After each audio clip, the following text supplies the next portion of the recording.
Doctor doctor Abdul Aziz Abdur Rahim of Hyderabad, doctor Abdul Aziz Abdur Rahim of Hyderabad, যিনি understand কোরআন এটার মানে এই কী বলে প্রবক্তা, এবং সারা বিশ্বে এই কোরআন যাতে মানুষের মধ্যে ছড়িয়ে যায়, কোরআন যাতে মানুষের হৃদয়ে গেঁথে যায়, আরবি ভাষাভাষীর বাইরে যারা আমরা অনারবীয় লোক তাদের জন্য কোরআনটা যাতে সহজ হয়, তার জন্য ওনারা অনেক দীর্ঘদিন যাবৎ গবেষণা করতেছে, এবং ওনার অনেকগুলো কোর্স আছে। কোর্সগুলো খুব সোজা কোর্স এবং শর্ট কোর্স। আমরা যেটা পড়াই তার চাইতে আরেকটু শর্ট কোর্স। আচ্ছা, আমরা যেমন 14টা কথা শেখাই, 14টা হুয়া হুমা হুম হিয়া হুমা হুন্না 14টা শেখাই, উনি 6টা শেখায়। তো আসলে আমার মতো করে তো আমি শেখাবই, কিন্তু ওনার এই গবেষণালব্ধ যে কোর্স আছে, সেই কোর্সের থেকে আমরা বেনিফিট নেওয়ার চেষ্টা করব, যাতে জিনিসটা, যেহেতু উনি গবেষণা করতে করতে একটা পর্যায়ে আসছে, আমরা তো কোনো গবেষণা করি নাই, তাই না? ওনার নাম হলো ডক্টর আব্দুল আজিজ আব্দুর রহিম, যেটা আপনার 82% বইয়ের উপরের মধ্যে পাতার মধ্যে লেখা আছে, ঠিক আছে? কিংবা 50% যে বইটা লিখছে ওইটা ওনাদের বই, বাংলাদেশে ওনারা অনুবাদ করছে। 70% যে বইটা সেটাও ওনাদের বই, এটা বাংলাদেশের ডক্টর মেজর কামরুল ইসলামের তত্ত্বাবধানে ইয়াহিয়া স্যার অনুবাদ করছে। তো এইরকম, অর্থাৎ ওনার কোর্সগুলো সারা বিশ্বে উনি মুসলিম বিশ্বে ছড়ায় দেওয়া, মুসলিম মানে এই অনারবীয় মুসলিম, আরব দেশের বাইরে যেসব মুসলমানদের, সেগুলোতে ছড়াই দেওয়ার চেষ্টা করতেছে, এবং বিভিন্ন ভাষায় সেই বইগুলো অনুবাদ হয়েছে। তো আমাদের বাংলাদেশেও এটা চলছে, এবং ওই যে ওই কোরআন একাডেমি আমাদের যে কামরুল সাহেবের, যে মেজর কামরুল সাহেবের ওই কী বলে বোধহয় বাড়িধারা না কোথায় একটা বড় ইনস্টিটিউশন আছে, ওখানে চলছে। তারপরে পপি ইব্রাহিম বলে এক ভদ্র মহিলা আছেন, উনি জাপানে শেখান। ওনার পপি ইব্রাহিম লিখে আপনাকে সার্চ দিলে আপনি পেয়ে যাবেন। আবার ওই যে আদনান কি ভদ্রলোক ভাই আছে না, ওই যে যিনি গুম হয়ে গেছিলেন, ওনারাও কোর্স চালু করছেন, এখান থেকে পড়ান। তাই ওনার কোর্সের যে গোল্ডেন রুল, সেটা আমরা বলতেছিলাম, যে উনি বলছে যে এই কোর্সটা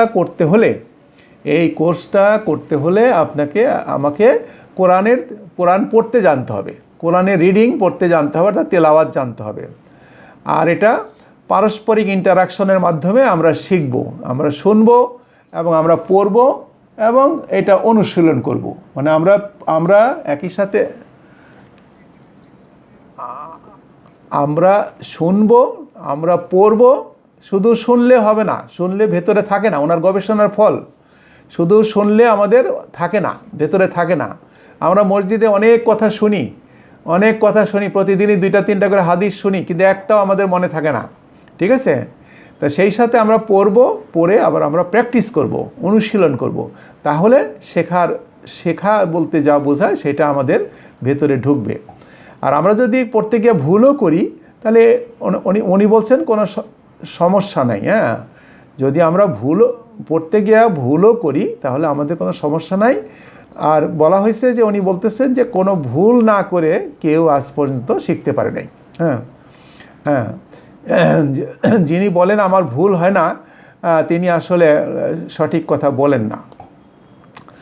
আর ওনার থিওরি হলো যে আমরা যত প্র্যাকটিস করব, যত অনুশীলন বেশি করব, তত আমরা বেশি শিখতে পারবো, ঠিক আছে? আমরা শব্দ যদি না করি ভালো হয়। আর ওনার এই যে গবেষণা করতে গিয়ে উনি যেটা গোল্ডেন রুল যেগুলো উনি বলছেন, সেটা হলো যে আমরা কথাবার্তা শুনি, কিন্তু আমরা ভুলে যাই। আমরা ভুলে যাই। এই যে আমার ক্লাস, যেমন আমরা খালি শুনি আর ভুলে যাই। আমার কোনো ক্লাসের কিন্তু যেগুলো আসলে শেখার জন্য যা দরকার, সেগুলো আমরা কিন্তু পুরাটা অ্যাডাপ্ট করতে পারি না। তো আমরা শুনি, ভুলে যাই, আর যখন আমরা এটা স্ক্রিনে দেখি বা সামনে দেখি, তখন আমরা কিছুটা মনে রাখি। হ্যাঁ, আর এই জিনিসটা যখন আমরা কথা না বলি প্লিজ, আমরা যখন এই জিনিসটা অনুশীলন করি, প্র্যাকটিস করি, তখন আমরা শিখে ফেলি। শিখে ফেলি। আর ওনার কথা হলো যে সবচেয়ে শেখার বেস্ট কৌশল হলো teaching is the best process of learning. হ্যাঁ, আমি যদি শেখাই তাহলে আমি ভালো করে শিখতে পারবো, আমি মাস্টার হয়ে যাব। যেটা যে আমি কিন্তু এই যে আসলে ছাত্র ভালো না, আপনাদেরকে আমি অকাতরে বলি, আমি কিন্তু আসলে ছাত্র ভালো না, কিন্তু এই যে আপনাদের সাথে কথা বলতে বলতে যে দুই এক কথা শেখাইতে আমার ভেতরে একটা জ্ঞান আস্তে আস্তে মনে হয় ঢুকতেছে। ঠিক আছে, অর্থাৎ teaching is the best process of learning. আর আমি আজকে ওনার ইন্ট্রোডাকশনটাই পড়ি, কিছু বলবেন? আচ্ছা, শোনার সময় উনি বলছেন যে মনোযোগী হতে হবে, এবং কোনো যদি না হই তাহলে আওয়াজই শোনা যাবে, শোরগোল শোনা যাবে, কিন্তু আমরা আসলে কিছু শুনতে পাবো না। শোনার সময় আমাদের মনোযোগী হতে হবে। আর হ্যাঁ, আর এর মধ্যে আমাদের থাকতে হবে,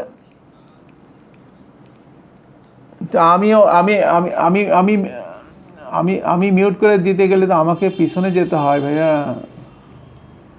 তো আমরা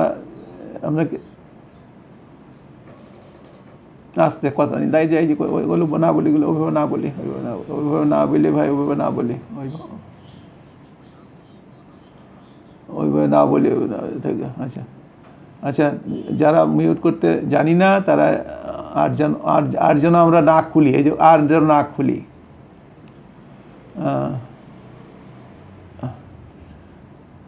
আচ্ছা, তো আমার স্ক্রিনটা তো আবার শেয়ার করতে হবে, স্ক্রিনটাকে আবার শেয়ার করতে হবে, স্টার্ট করতে হবে। কোথায় যেন আমাদের এখানে আমরা 50%।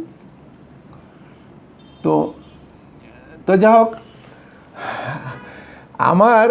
আমার শেখানোর মধ্যে একটা আছে, মানে কি বলে, ল্যাপস আছে। সেটা হলো যে আমার এই যে বর্তমান প্রযুক্তিতে যেভাবে শেখানোর কথা, সেই প্রযুক্তি জ্ঞান আমার নাই, যার জন্য আপনাদের সাথে আমি সরি, অনেক সময় আমি ঠিকমতো আমার ডিমান্ড ফুলফিল করতে পারি না। তো উনি বলছে যে মনোযোগ থাকতে হবে, আমরা যে কথাবার্তা শুনবো, মনোযোগ না থাকলে শুধু আওয়াজ শোনা যাবে, শোরগোল শোনা যাবে, আমরা খালি কিছুই বুঝতে পারবো না, তাই না? আর এই শোনার মধ্যে থাকতে হবে একাগ্রতা থাকতে হবে। আর একাগ্রতা যদি না থাকে তাহলে আমাদের মনের মধ্যে আবার আওয়াজ থাকে না, একটা শয়তান আমাদের মধ্যে সন্দেহ তৈরি করে, তাই না? আর পারস্পরিক ইন্টারাকশনের কথা বলছে উনি, যেটা আমরা করি ইত্যাদি। হ্যাঁ, আচ্ছা। আর ব্যাকরণ তো আমাদের কোর্সের বৈশিষ্ট্য হলো আমরা ব্যাকরণটাকে আগে একটু বেসিক ব্যাকরণটা আমরা কিন্তু একটু শিখে নিছি। হুয়া, হুমা, হুম, আল্লাজি, আল্লাজিনা, এগুলো কিন্তু আমাদের মনের মধ্যে একটা ধারণা কিন্তু আমরা তৈরি করে নিছি অলরেডি। এই জন্য আমাদের জন্য একটু সহজ হবে আরও, কারণ আমরা এই 2 মাস তো আমরা ব্যাকরণ, বা 2 মাস 2.5 মাস যাই কিছু হোক, ব্যাকরণের কিছু নিয়মকানুন আমরা কিছুটা হলেও শিখছি। তো ওনার থিওরি হলো যে কোরআন থেকে প্রতিদিন কোরআন থেকে অন্তত 5 মিনিট কোরআন পড়তে হবে। 5 মিনিট, কয় মিনিট? 5 মিনিট কোরআন পড়তে হবে। আর এই কাজের ফাঁকে ফাঁকে আমি যেসব সূরা জানি, আমি যেসব আয়াত জানি, যেসব দোয়া জানি, সেগুলো কাজের ফাঁকে একটু নিজে আওড়াইতে হবে। এটা 5 মিনিটের কথা উনি বলছেন। আর একদম নতুন যারা আমরা শিখতে যাচ্ছি, হ্যাঁ, তা বলছে যে এই যে বইটা 50% বইটা, এটা বলছে যে আপনারা কিছুক্ষণ পড়বেন, 10 মিনিট পড়বেন। আচ্ছা, আর যে আমাদের যে শব্দ ভাণ্ডার আছে, আমাদের যে শব্দ ভাণ্ডার যেগুলো আছে, আপনাদেরকে অলরেডি অনেক শব্দ দেওয়া আছে, নাসারা, খলাকা, ফাতাহা, দরাবা, হুয়া, হুমা, হুম ইত্যাদি দেওয়া আছে। এই শব্দগুলো আপনারা উনি বলছে 30 সেকেন্ড পড়বেন। 30 সেকেন্ড মানে কি? 1 মিনিটের অর্ধেক, তাই না? তার মানে হলো যে অর্থাৎ পড়ার অভ্যাসটাকে উনি বলছেন যাতে বজায় থাকে। আচ্ছা, আর বলছে যে রেকর্ড, এই আপনাদের নিজেদের কথাগুলো আপনারা নিজেরা যদি মোবাইলে রেকর্ড করে গাড়িতে টাড়িতে বা বাসায় অফিসে শুনলেন, রেকর্ডটা আবার পুনরায় শুনলেন। হ্যাঁ, আচ্ছা। আর যদি সম্ভব হয় তাহলে এই যেটুকু আমরা শিখলাম, আমার সাথের লোক, আমার সহযোগী, আমার বন্ধুবান্ধব, আমার ফ্যামিলির লোকজন, তাদের সাথে যদি আমি 1 মিনিট পরিবারের সাথে একটু আলোচনা করি, তাহলে আমাদের জ্ঞানের পরিধিটা বাড়ে। এইটা হলো ওনাদের থিওরি, ওনাদের গবেষণার ফসল। আচ্ছা, আর প্রতিদিন আমরা মানে ফরজ নামাজ এবং সুন্নত নামাজ, নফল নামাজে যেসব মানে আমরা সূরা পড়ি শেষের থেকে, বা যেগুলো সূরা আমরা জানি সেগুলো তেলাওয়াত করতে বলছে, বারবার তেলাওয়াত করার অভ্যাস। তাহলে কি হবে, কি বলছে, মানে একই সূরা না পড়ে আমরা বিভিন্ন সূরা, আজকে এক সূরা বললাম, কালকে অন্য সূরা পড়লাম, পরশুদিন আরেকদিন আরেক সূরা পড়লাম, এগুলো পড়তে পড়তে সূরা সম্পর্কে আমাদের একটা ধারণা পরিষ্কার হয়ে যাবে। এটা অলরেডি আমাদের আছে, আমরা জানি আমাদের ওনারা যেটা বলছে তার সাথে অনেক বেশি আছে। আর প্রার্থনা করতে হবে আল্লাহর কাছে যে রব্বি জিদনি ইলমা, আল্লাহ আমার জ্ঞানটা আপনি বাড়িয়ে দেন। হ্যাঁ, আর আমাদের বন্ধুবান্ধবদের জন্য যাতে আল্লাহ সাহায্য করেন, সেজন্য আমাদেরকে আল্লাহর সাহায্য চাইতে হবে। আচ্ছা, আর যে বলছে যে ওই শিক্ষক মানে শিখতে চাইলে, ভালোভাবে শিখতে চাইলে শিক্ষক হন।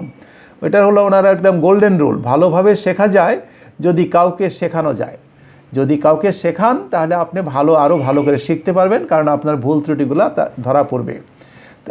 অতএব বলছে যে কাজে শিখতে চাইলে শিক্ষক হন, অর্থাৎ teaching is the best process of learning. আর ওনাদের উদ্দেশ্য, ওনারা বলছে যে মুসলিম সমাজকে কোরআনের পথে ফেরত নিয়ে আসা এবং একটা কোরআনিক প্রজন্ম গড়ে তোলার জন্য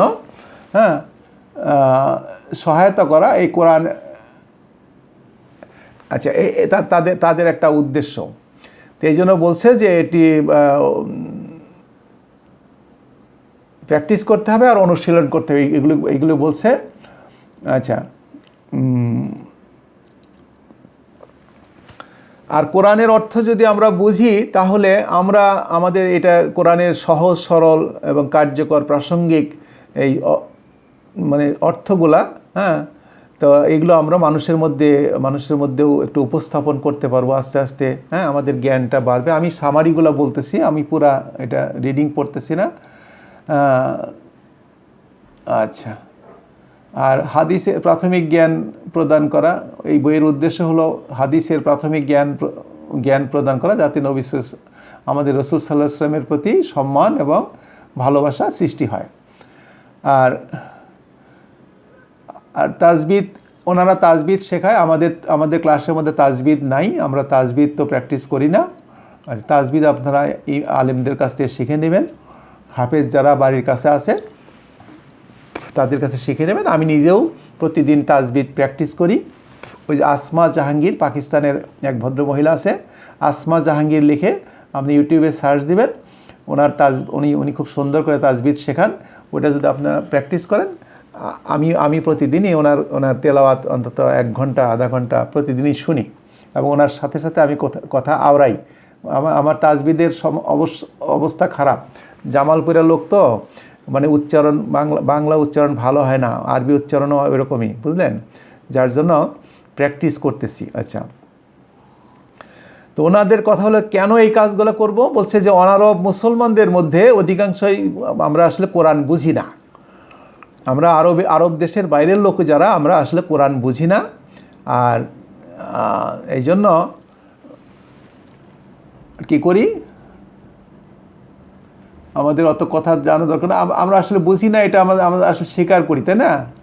আচ্ছা, কোরআন, ইসলাম এবং আমাদের বিশ্বাস। আচ্ছা, আল্লাহর সত্যিকারের বার্তা বিশ্বজগতে পৌঁছিয়ে দেওয়ার মাধ্যমে দুনিয়ায় এবং আখিরাতের জীবনে সফলতা আনতে হবে, এইটা হলো আমাদের উদ্দেশ্য। আচ্ছা, তো আপনারা যারা ওনাদের কোর্স থেকে জানতে চান, www.understandquran.com, হ্যাঁ, understandquran.com লিখে ইউটিউবে সার্চ দিলে ওনার অনেক ক্লাস পাওয়া যাবে, আপনারা ওখান থেকে আপনারা সাহায্য পেতে পারেন। হ্যাঁ, আচ্ছা, তো এটা হলো ওনাদের কথা। আচ্ছা, তো উনি বলছেন যে আমাদের রাসূল সাল্লাল্লাহু আলাইহি ওয়াসাল্লাম বলছেন, বাল্লিগু আন্নি ওয়ালাউ আয়াতুন, অর্থাৎ পৌঁছিয়ে দাও আমার পক্ষ থেকে যদি একটা আয়াতও হয়, রাসূল সাল্লাল্লাহু আলাইহি ওয়াসাল্লাম তার একটা প্রসিদ্ধ হাদিস আছে যে আমার পক্ষ থেকে যদি একটা কথাও তোমাদের কাছে পৌঁছে তাহলে সেটা তোমরা মানুষের কাছে পৌঁছে দাও। বাল্লিগু, বাল্লাগা ইউবাল্লিগু, বাল্লিগ বহুবচন, বাল্লিগু তোমরা পৌঁছে দাও। আননি, আন মানে থেকে, নি মানে আমার থেকে পৌঁছে দাও। ওলাউ এবং যদিও হয় কি আয়াতুন, একটা আয়াত, একটা ছোট্ট আয়াত, একটা ছোট্ট বাণী, ছোট্ট মেসেজ যদি আমার পক্ষ থেকে তোমরা পেয়ে যাও তাহলে সেটা মানুষের মধ্যে পৌঁছিয়ে দাও। এটা হলো ওনাদের কথা। তাহলে বলছে যে আমরা যেখানেই থাকি তো সেখানেই আমরা চেষ্টা করব যে মানে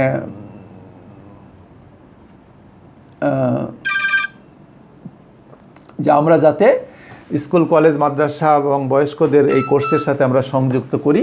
এটা হলো ওনাদের উদ্দেশ্য, ঠিক আছে। আর সবশেষে ওনারা সবাই দোয়া করছেন যে এই বইটার সম্বন্ধে রব্বানা তাকাব্বাল মিন্না ইন্নাকা আনতাস সামিউল আলিম, এটা আমরা দোয়াটা জানি, তাই না? রব্বানা তাকাব্বাল মিন্না ইন্নাকা আনতাস সামিউল আলিম, এটা হলো ইব্রাহিম আলাইহিস সালামের দোয়া, সূরা বাকারার মধ্যে আছে। অতুব আলাইনা ইন্নাকা আনতাত তাওয়াবুর রহিম, অগফির লানা এবং আমাদেরকে ক্ষমা করো, ইন্নাকা আনতাল গফুরুর রহিম, তুমি হলা ক্ষমাশীল এবং দয়ালু। তারপর কি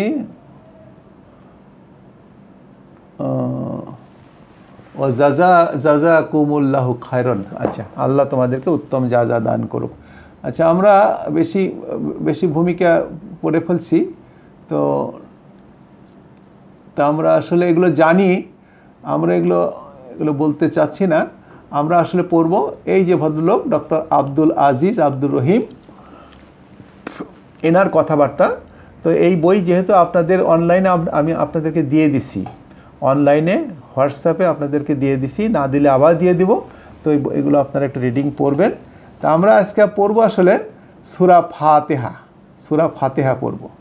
সূরা ফাতিহা ওনারা যেভাবে পড়ছে, ওনারা যেভাবে শিখছে সেই ধারায় সেইভাবে আমরা পড়তে চাচ্ছি। আচ্ছা, কোর্সের উদ্দেশ্য কোরআন অর্থ বুঝে সহজ করা, যথাযথভাবে সালাত আদায় করা, তারপরে কোরআন পাঠের জন্য বারবার আমাদেরকে উৎসাহিত করা, এগুলো হলো এই ক্লাসের উদ্দেশ্য। আচ্ছা, আর কোরআন অনুধাবন করে আপনাকে আমাদেরকে যাতে কোরআনমুখী মানে কোরআনের আলোকে জীবন গড়া যায়, সেইটাই হলো ওনাদের উদ্দেশ্য। আর আমাদের উদ্দেশ্যও তাই না? আর সমাজে যাতে ভালো কাজের জন্য পারস্পরিক সহযোগিতাপূর্ণ মনোভাব গড়ে তোলে, এটা হলো আমাদের যাতে অর্থ বুঝে কোরআন শিখি।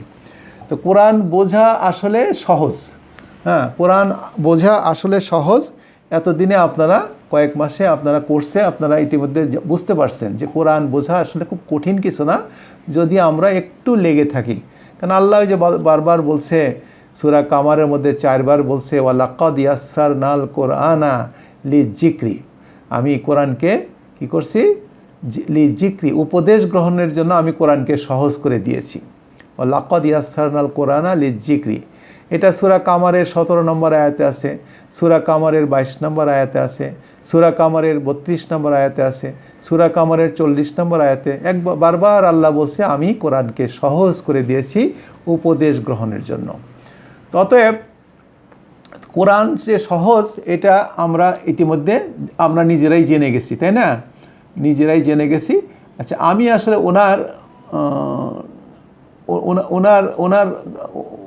ওনার বই থেকে আমরা যে কোর্সটা শুরু হয়েছে সেই কোর্সের ইয়েতে পড়ব, আমরা এখান থেকে আমরা পড়ব। আর ওনারা অনেক কথা বলছে, তো এগুলো আপনারা অলরেডি জানেন। যেমন আমরা প্রথমেই বলবো আউযু মানে আমি আশ্রয় চাই। ওই দিন এক ভাই বলতেছিলেন যে আমরা মানে ছোট ছোট দোয়া, ছোট ছোট সূরা, সেগুলোও আমরা পড়ব। হ্যাঁ, আমরা কোর্সের এখান থেকেও পড়ব, কোরআন থেকেও পড়ব। আমরা কোর্সের এখান থেকেও পড়ব, কোরআন থেকেও পড়ব। তো যেহেতু আচ্ছা, আবু বকর ভাই, আপনি আবার এটাকে ওপেন করলেন কেন? আপনাকে তো বন্ধ করে দিলাম, ওপেন করলেন কেন? আউযু আমি আশ্রয় চাই, অটোমেটিক ওপেন হয়ে গেছে, তাহলে কথা বলবেন না প্লিজ, কথা বলবেন না, আশেপাশে কাউকে কথা বলতে দেবেন না, আপনি অন্য রুমে যান, অন্য রুমে যা দরজা আটকায় দেন। আচ্ছা, আউজু, আউজু মানে আমি আশ্রয় চাই।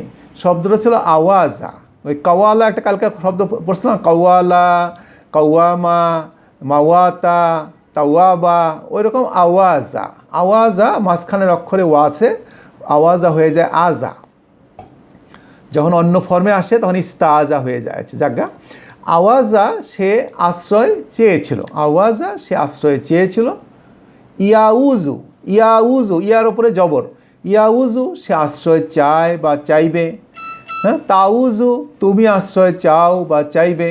হ্যাঁ, আউজু আমি আশ্রয় চাই, নাউজু আমরা আশ্রয় চাই। আওয়াজা ইয়াউজু, আওয়াজা ইয়াউজু, আওয়াজা ইয়াউজু, তাহলে ইয়াউজু নির্দেশ কী হবে? ইয়াউজু, ইয়াউজু, উজ, উজ, উজু, লা তাউজ, লা তাউজু, এরকম হবে, একটু কঠিন আছে। তাহলে আওয়াজা ইয়াউজু, তাউজু, আউজু। আউজু মানে আমি আশ্রয় চাই, আউজু শব্দের মানে হলো আমি আশ্রয় চাই। বি আল্লাহি, বিল্লাহি, বিল্লাহি মানে আল্লাহর কাছে আমি আশ্রয় চাই, আমি আশ্রয় চাই আল্লাহর কাছে। বিল্লাহি কোথায়? আউজু বিল্লাহি, এইটা এটা একটু ঠিক করি।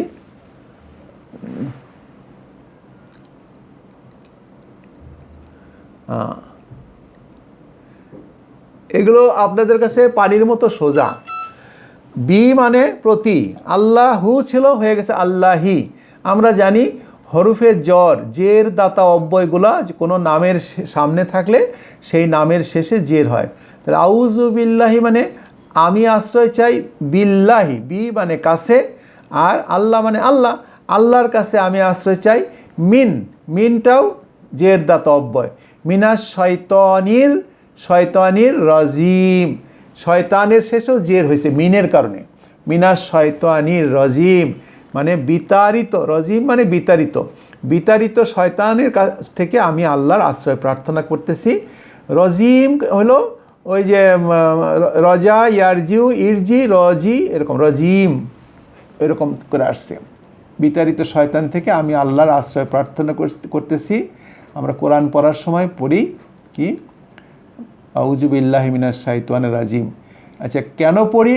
কেন পড়ি? আমরা পড়ি সূরা নাহালের 98 নম্বর আয়াতে আল্লাহ আমাদেরকে বলছেন যে ইজাক তার রসুলকে বলছেন, আল্লাহ তার রসুলকে বলা মানেই হলো, আল্লাহ তার রসুলকে বলা মানেই হলো এই সমস্ত বিশ্বের মানব জাতিকে বলা, তাই না?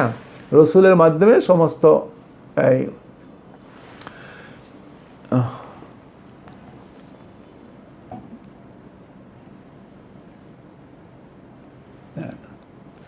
আচ্ছা আচ্ছা কি বলছে? বি ইসমি আল্লাহ, ইসমনের শেষে সামনে জের দাতা অব্যয় বি থাকার কারণে হয়ে গেছে ইসমি। বি ইসমি আল্লাহ, বিসমিল্লাহি মানে আল্লাহর নামের সাথে, অর্থাৎ আমি শুরু করছি আল্লাহর নামের সাথে। বি ইসমি, বির কারণে ইসমনের শেষে জের হয়ে গেছে। বিসমিল্লাহি, বিসমিল্লাহি মানে আমি শুরু করছি আল্লাহর নামের সাথে। আর আল্লাহটা কে? আল্লাহ হলো আর রহমান, তিনি হলেন দয়াময়। হ্যাঁ, আর রহিম মানে পরম দয়ালু, অর্থাৎ দয়া, তার দয়া হলো তার স্রোতস্বিনী, তার দয়া মানে স্রোতের মতো প্রবাহিত। তিনি হলেন মানে পরম করুণাময় এবং অতি দয়ালু, অর্থাৎ তার দয়া পাপী তাপী হিন্দু, মুসলিম, বৌদ্ধ, খ্রিস্টান সবার বেলায় এই দয়া প্রযোজ্য।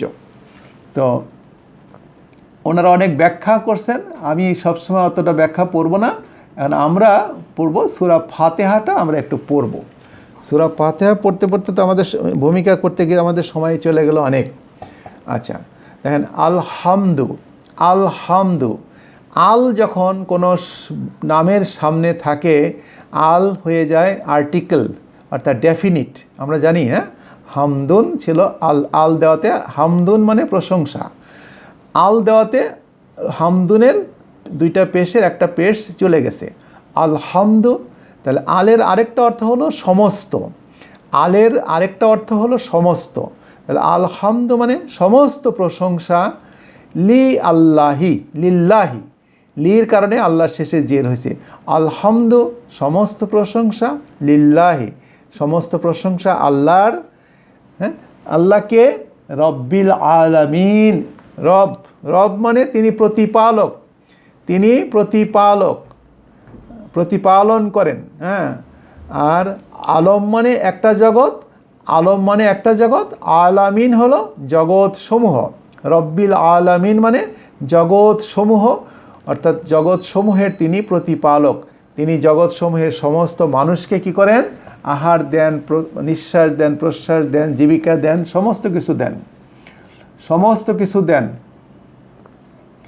এখানে কিছু ব্যাখ্যা বলছে, হামদ মানে প্রশংসা, প্রাণ খুলে আল্লাহর প্রশংসা করুন। আচ্ছা, আর হে আল্লাহ আপনি সর্বশ্রেষ্ঠ, আপনি মহান স্রষ্টা, আপনি সর্বাধিক যত্নশীল এবং দয়ালু।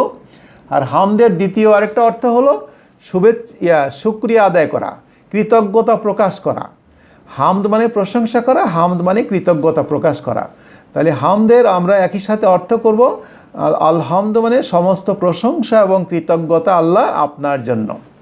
আর আল্লাহ নিয়ামত এবং অনুগ্রহ স্মরণ করে সেগুলোর জন্য কৃতজ্ঞতা আদায় করাই আমাদের উদ্দেশ্য হবে। আর তিনি আমাদেরকে নিরাপত্তা দান করেছেন, আহার দিয়েছেন, ইবাদত এবং চাওয়ার সুযোগ দিয়েছেন ইত্যাদি। আর আল্লাহর মহিমা, সেই আমরা সূরা পড়ার সাথে সাথে আমরা আল্লাহর মহিমা কল্পনা করব, অনুভব করব তিনি আমাদের রব। হ্যাঁ, সূরা শুধু মুখে বলবো না, আমরা মনের মধ্যে অনুভব করব যে তিনি আমাদের রব। কোটি কোটি মানে জীবনকে তিনি কি করছেন? সর্বদা প্রতিপালন করে যাচ্ছেন, তাই না? তিনি আহারের ব্যবস্থা করছেন, নিঃশ্বাস প্রশ্বাস যত সুযোগ সুবিধা সব কিছু দিচ্ছেন তিনি হলেন আল্লাহ। আর এই সম্পর্কে আমরা একটু গভীর জ্ঞান অর্জন করব, আর বিশ্বজগৎ নিয়ে আমরা গবেষণা করব। সৃষ্টি জগৎ সম্পর্কে আমরা যত বেশি গবেষণা করব, অর্থাৎ বিজ্ঞান, গণিত, ইতিহাস, হ্যাঁ, এগুলো গভীরভাবে অধ্যয়ন করলে খুব সহজেই আমরা বুঝতে পারবো যে আল্লাহ আসলে কতটা নিখুঁতভাবে এই বিশ্বজগৎ সৃষ্টি করছেন। তখন হৃদয় থেকে সত্যিকারভাবে আমাদের প্রশংসা বের হবে। আল্লাহ সম্পর্কে যখন আমরা ভাববো, খালি মুখে মুখে যে আলহামদুলিল্লাহি রব্বিল আলামিন বললাম, এটা নিয়ে যখন আমরা মনের মধ্যে সত্যিকারের ভাবনা চিন্তা করব, আল্লাহ সম্পর্কে ভাববো, তখন আমাদের সত্যিকারের হৃদয় থেকে তার প্রতি প্রশংসা এবং কৃতজ্ঞতা বের হবে, তাই না? আচ্ছা, আর আমরা প্রতিদিন নানান পৃথিবীর বিভিন্ন জিনিস দ্বারা প্রতিদিন প্রভাবিত হচ্ছি, তাই না? প্রভাবিত হচ্ছি, এবং আমরা প্রতিদিনই ভুলে যাই যে আল্লাহ যে এত প্রশংসিত, এই কথাটা ভুলে যাই। তাহলে আমরা আলহামদুলিল্লাহ মানে মনের মধ্যে সবসময় রাখবো, আলহামদুলিল্লাহ সমস্ত প্রশংসা যে আল্লাহর, এটা যেন আমরা কোনো সময় ভুলে না যাই। এই হলো সামারি কথাটা।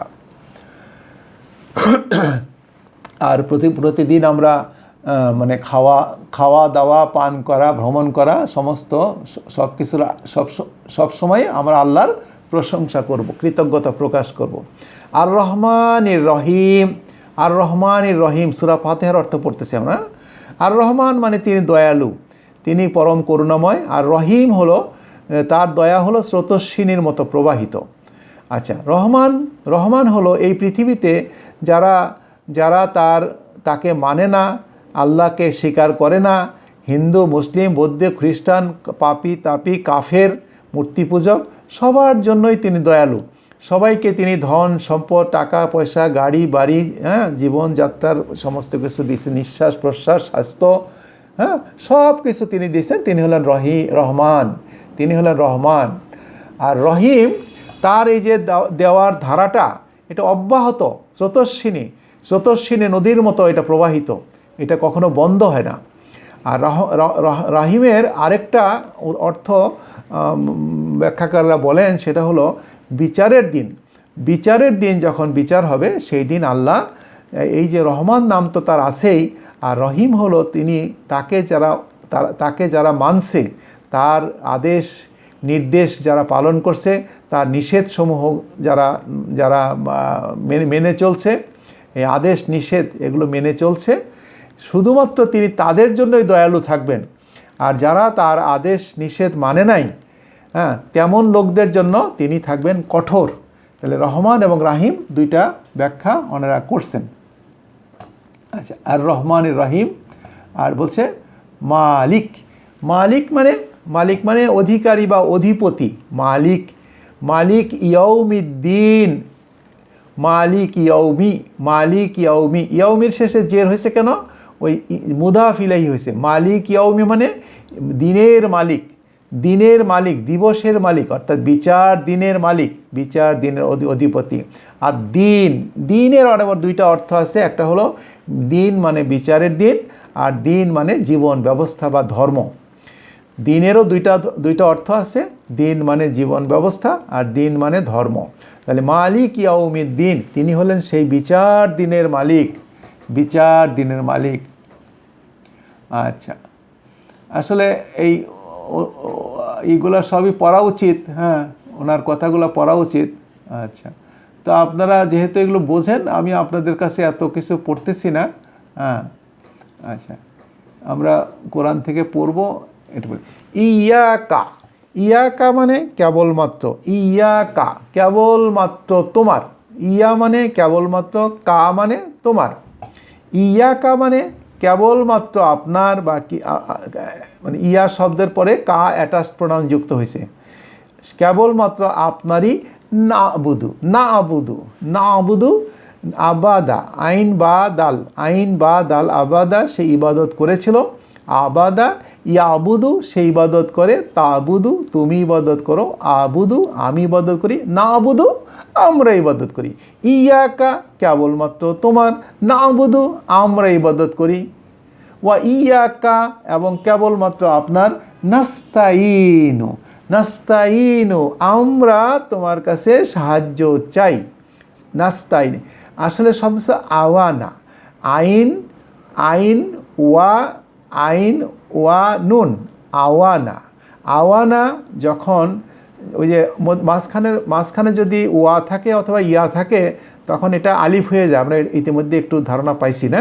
যেমন কাওয়ালা হয়ে যায় কলা, মাওয়াতা হয়ে যায় মাতা, তাওয়াবা হয়ে যায় তাবা, আওয়ানা হয়ে যায় আনা বা আওয়ানা অর্থ হলো মাঝামাঝি বয়স, মাঝামাঝি হয়েছিল। ওই যে আমরা সূরা বাকারা পড়তে গিয়ে পড়ছি আওয়ানা বাইনা জালিকা, এটা দুইটার মাঝামাঝি বয়স। লা ফারিদুন ওয়ালা বিক্রুন, গাভীটা কেমন হবে? লা ফারিদুন, বুড়াও না, ওলা বিক্রুন এবং বাছুরও না, আওয়ানা বাইনা জালিকা, ওই দুইটার মাঝামাঝি বয়স। তাহলে আওয়ানা শব্দের মানে মাঝামাঝি।